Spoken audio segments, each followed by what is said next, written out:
This next one is just hamburger mode, and I very much like this picture.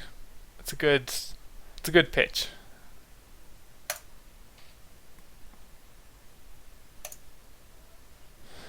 Hamburger mode is off. Hang on. Hamburger mode is off. Turn on hamburger mode. Hamburger mode is on. Your computer is now hamburger. Eat hamburger. Hamburger mode is error. You nom down on the hamburger. It's delicious. You go back to your life. Turns out it's hard to play video games when you eat your computer. You got the 8 computer ending. That's one different ending scene. Okay, play again. Turn on hamburger mode. Ignore hamburger. You know what? Who needs a hamburger anyways? Lots of people don't even eat meat.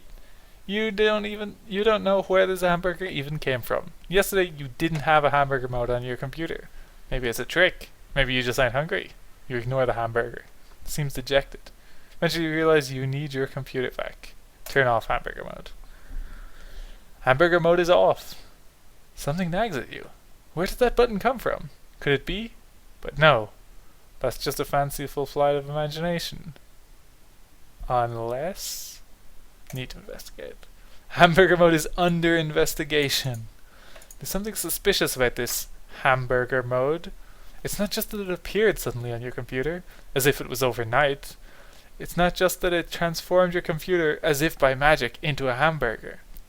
It's more than that. You get a feeling in your gut that there's something fishy about this. Something's not right. And you're gonna find out what. You decide you're going to do some research. After a couple of days finding nothing, really, you realize that your computer has somehow developed another switch. This one reads, Control Panel. Flip the switch. Your computer turns off, then back on again. As it loads, you realize you are now looking at a control panel of sorts. A control panel for hamburger buttons. The only sign of who this belongs to is a small header that says, Welcome, Lord Hoistmus. It could be anyone. Activate all burgers. Hamburger mode is on. Curious, you press the button that says activate all burgers. Immediately, your computer activates hamburger mode, becoming a juicy, delectable burger before your very eyes. You immediately turn it off in a panic. Seems that whoever this Lord Hoistmus is, he's got a way to remote activate this mode. Hamburger mode is off. See if anyone noticed? Curious, you go upstairs to your neighbor who lives up there, Stanley. He works at GameStop, and despite your shared interest in video games, the two of you don't get along very well.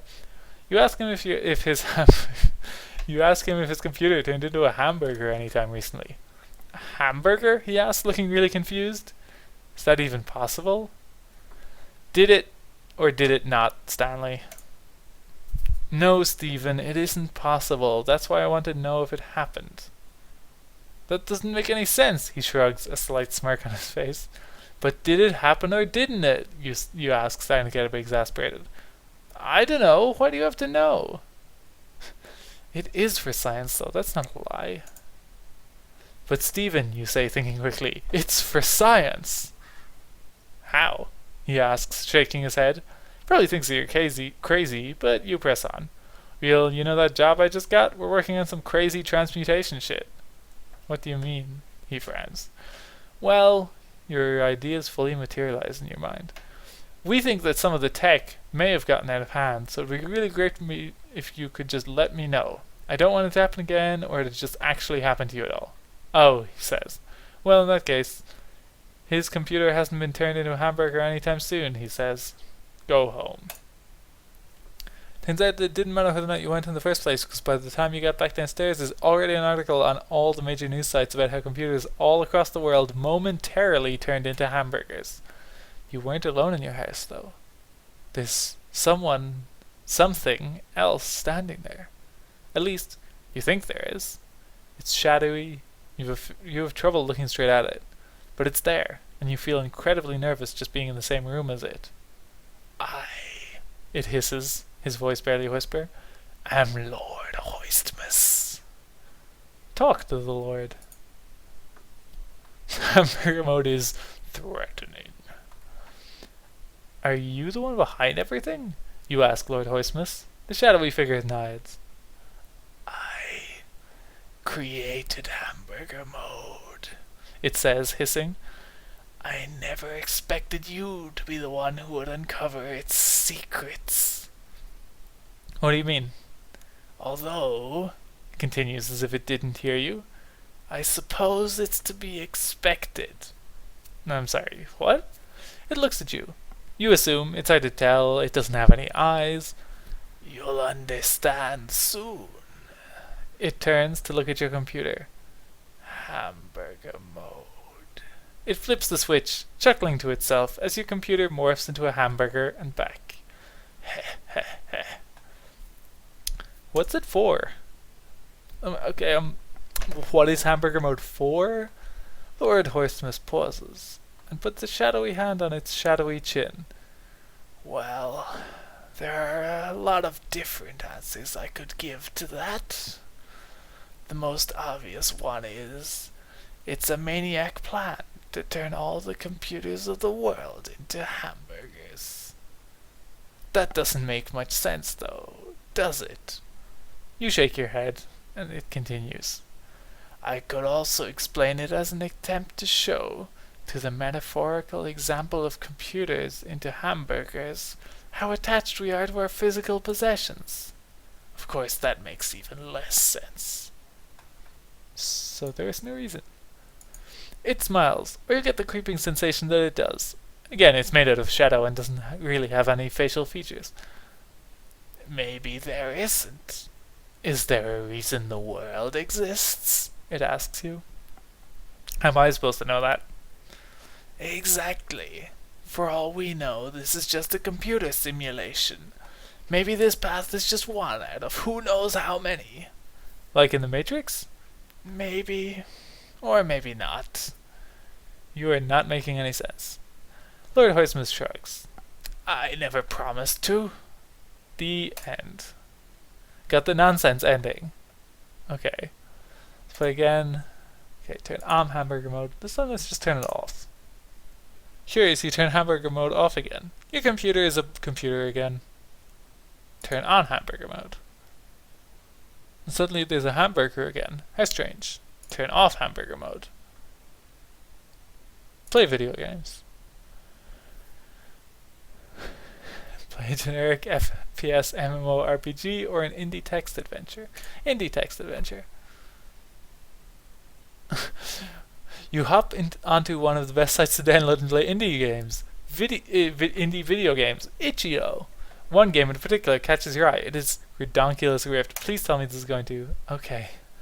I thought this was going to open the page to someone's previous Wizard Jam game, which would have been very good. The Redonkulous Rift is scientific unlike any other. Some compared it to something out of a video game, like Doom or Prey. Others called it a new beginning for humanity, and hoped that it would lead to the next big leap in our technology since we ascended to the stars. I thought it would lead to ruin, and look where we ended up. Fire and destruction rained from the skies. I watched, both amazed and horrified, as the Redonkulous Rift high above the alien planetoid spewed molten lava, and the very foundations of our research station, which we had been informed could handle basically anything, buckled under the shuddering earthquakes. I ran through the research station, trying not to look at the dead corpses of my former colleagues. The escape pods were down several floors, and the elevators likely weren't working. I knew I should try to save my hide, but on the other hand, that would lead to years of research being quite literally destroyed at the hands of something greater than ourselves. Let's go to my office. After taking a deep breath, I turned back and ran down the hallway, shaking my head at my own stupidity. From somewhere distant I heard a loud crash and someone yelling some words I couldn't quite make out. Hopefully that wasn't the escape pods. There was a large boulder lying on my desk, and hot air billowed out of the giant tear it had left in my wall. Of course I got the office with the window view. Fortunately I kept all of the important documents in the wall safe, behind an interactive map of the station. The map was littered with red splotches that meant those areas of the station would be inaccessible. Hopefully there was still a safe way to the shuttle bay. Grab the documents and go. I quickly punched in the code for the safe 0451. Retrieved a small encrypted flash drive from the Catan that contains all the details anyone could ever need about the rift, both recreating it and shutting it down. Suddenly, a wild idea struck me. Could it be possible? No. But if it was, all this would stop. Just leave. Clutching the flash drive tightly, I ran as fast as I could down the stairs, running into the shuttle bay and bolting past the guard into the nearest open shuttle. He doesn't argue. There's not exactly a whole lot of options left here. As the shuttle leaves the destroyed space station, I marveled the fact that I made it out alive. When we made it back to the capital planets, I kept on as an independent researcher, though I stayed well away from anything related to other dimensions. I gave the documents back to the company, though I imagine they won't be doing anything with them for quite a while, and if they do, I won't be anywhere near it. The planet was destroyed. It folded in on itself right as we left the atmosphere. Imagine that'll be reason enough not to try and recreate the rift. That's all from me. I need a drink. Signing off. The end. This is a very weird story. It goes in such entirely different directions. It's just all over the place. That's cool.